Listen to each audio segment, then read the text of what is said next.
গতকালকে ঢাকা মেডিকেলের আমরা একটি ঘটনা শুনতে পেয়েছি। ঢাকা মেডিকেলে আমাদের যে ডাক্তার ভাইরা রয়েছে তাদের গায়ে হাত তোলা হয়েছে।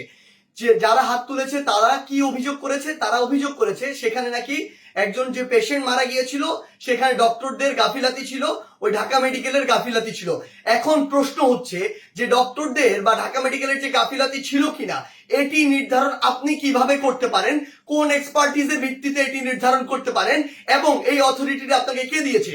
যদি কোনো গাফিলাতি থেকে থাকে, ডক্টরের হোক, প্রশাসনের হোক, কিংবা যে কারো হোক, কিংবা কর্তৃপক্ষের হোক, অবশ্যই তার বিচার হবে।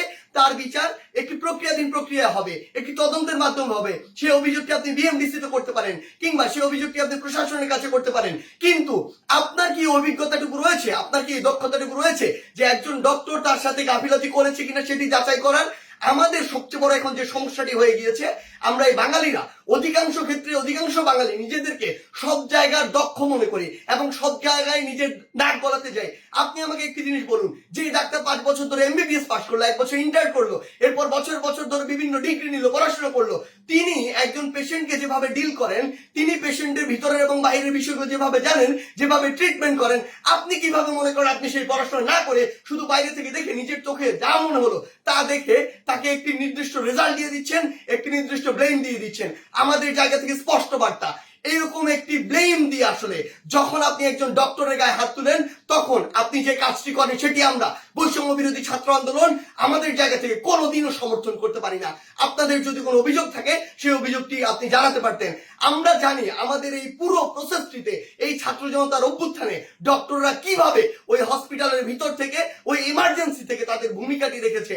আমরা দেখেছি যখন কিছু সরকারের পাঁচাটা স্পিরিট, ডক্টরদের যে স্পিরিট, সেই স্পিরিটটি যাদের মধ্যে নাই, এমন গুটি কয়েক ডক্টর যখন ওই ছাত্র জনতার গণঅভ্যুত্থানে আমাদের আহত ভাইদের চিকিৎসা দিতে বাধা দিচ্ছিল, তখন অধিকাংশ ডক্টর নিজের জায়গা থেকে রিস্ক নিয়ে আমাদের ওই ভাইদেরকে চিকিৎসা দিয়েছিল। এমন অধিকাংশ ডক্টর রয়েছে যারা ডক্টরদের স্পিরিটটি ধারণ করে এবং আমাদের এই পুরো সময়টিতে আজকে পর্যন্ত আমার হসপিটালে যে আহত ভাইগুলো রয়েছে তাদেরকে নিরবিচ্ছিন্ন সেবা দিয়ে যাচ্ছে, নিজের কথা চিন্তা না করে। সেই জায়গায় যখন এরকম করে কোন একজন আমার ডক্টর ভাইয়ের উপর এইভাবে হাতটি তুলে, আমরা এটি কখনো সমর্থন করতে পারি না।